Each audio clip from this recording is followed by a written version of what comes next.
उत्तर प्रदेश के bar council के चुनाव में आज प्रयागराज जनपद में बार काउंसिल के मेंबर्स के वोटिंग जारी है, जिसमें मऊ जनपद के प्रत्याशी रजनीकांत दुबे जी का जिनका क्रम संख्या 288 है और वह उत्तर प्रदेश की राजधानी लखनऊ में अपनी वकालत करते हैं।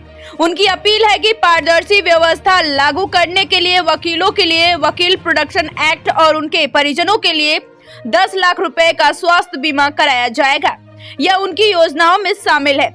सभी अधिवक्ता भाइयों से रजनीकांत दुबे जी की अपील है कि उन्हें प्रथम वरीयता का मत 228 नंबर पर अपना वोट देकर उन्हें बार काउंसिल उत्तर प्रदेश का सदस्य चुने। प्रयागराज से संवाददाता शिवजी मालवी की विशेष रिपोर्ट।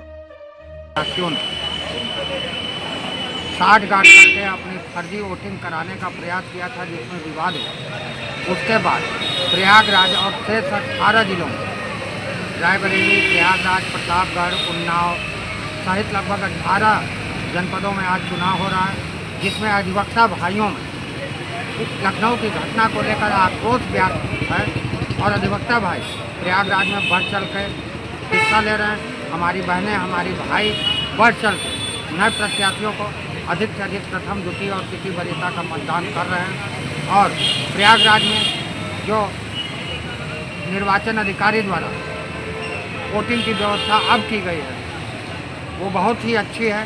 सुचारू रूप से वोटिंग चल रही है। शायद यदि इसी तरीके से व्यवस्था की गई होती तो लखनऊ में ऐसी बात न होती और ऐसी घटना न घटती।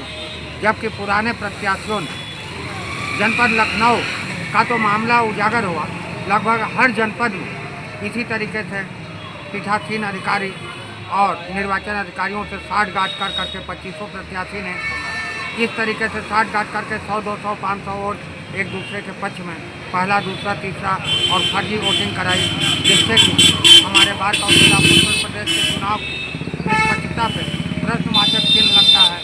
अब यह निर्वाचन अधिकारी और पर्यवेक्षक महोदय को सोचना होगा कि निष्पक्ष चुनाव कहाँ तक अधिवक्ताओं का ये संपन्न हो रहा है। तो ये होता है सर, जिस तरीके चुनाव की आज वोटिंग चल रही है, ये वोटिंग अभी 3 दिन आगे और चलेगी, तो रजनीकांत दुबे जी को वोट देकर कैसे विजयी बनाया जाए सदस्य के लिए? मेरी अधिवक्ता साथियों से अपील है, अधिवक्ता साथियों, जो आपकी समस्याएं हैं, जैसे किसी दिवंगत अधिवक्ता के होने के बाद उसके आश्रित को कितना पैसा प्राप्त होगा, यह हमारे बहुत से अधिवक्ताओं को नहीं मालूम है। जबकि bar council of Uttar Pradesh द्वारा 5 लाख रुपए की धनराशि किसी भी अधिवक्ता भाई के दिवंगत होने पर उसके आश्रित को प्रदान की जाती है। इसमें भी समानता का अधिकार नहीं है, इसमें भिन्न भिन्न रकमें अदा की जाती हैं। यदि बार काउंसिल सदस्य मैं बनता हूं तो इसमें समानता लाऊंगा कि कोई भी सदस्य यदि हमारा दिवंगत होता है तो हर सदस्य को 5 लाख रुपए प्राप्त हो। इसके अतिरिक्त जो COP कार्ड, आइडेंटिटी कार्ड अधिवक्ता समाज का भाइयों को निर्गत होता है, उस पर यह लिखा होगा कि यदि अधिवक्ता के साथ कोई अनहोनी या दुर्घटना होती है या वो मृत्यु को प्राप्त होता है तो उसके आश्रित को 5 लाख रुपए बार काउंसिल द्वारा प्राप्त होंगे।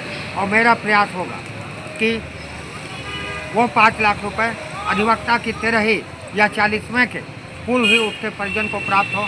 आज बहुत ही सोचनीय विषय है कि लगभग 2700 एप्लीकेशन मृतक आश्रितों की पेंडिंग है, जो कि दर दर भटक रहे हैं, उनको नहीं मिल रहा। मेरा पहला उद्देश्य तो यह है कि मैं हर एक प्रस्ताव को पारदर्शिता लाऊंगा।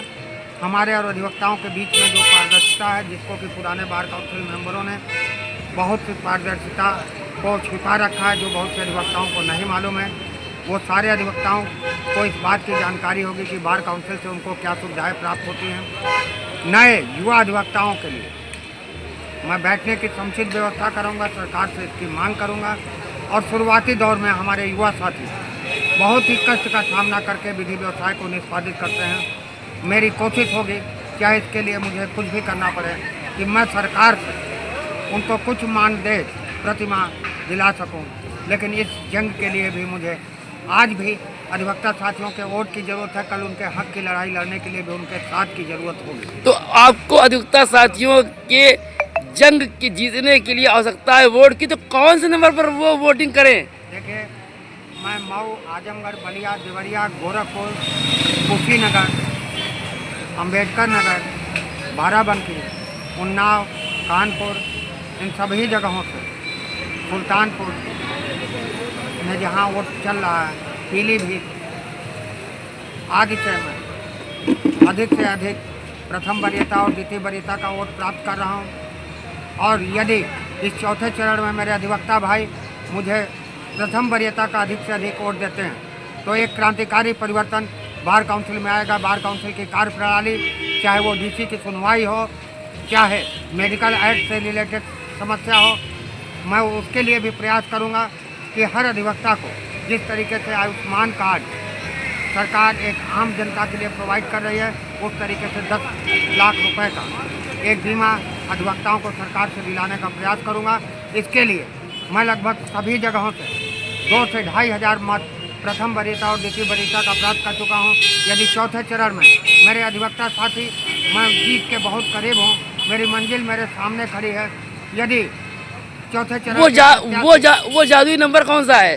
प्रथम वरीयता का वोट यदि हमको 228 पर क्रम संख्या पर यदि हमारे अधिवक्ता साथी अधिक से अधिक केवल 500 वोट भी हमको दे देंगे चौथे चरण में, तो आपका भाई विजयी होकर बार काउंसिल सदस्य होगा और एक क्रांतिकारी परिवर्तन करेगा बार काउंसिल में। कभी भी किसी अधिवक्ता को मेरे सदस्य रहते हुए कोई समस्या नहीं होगी। बहुत धन्यवाद आपका।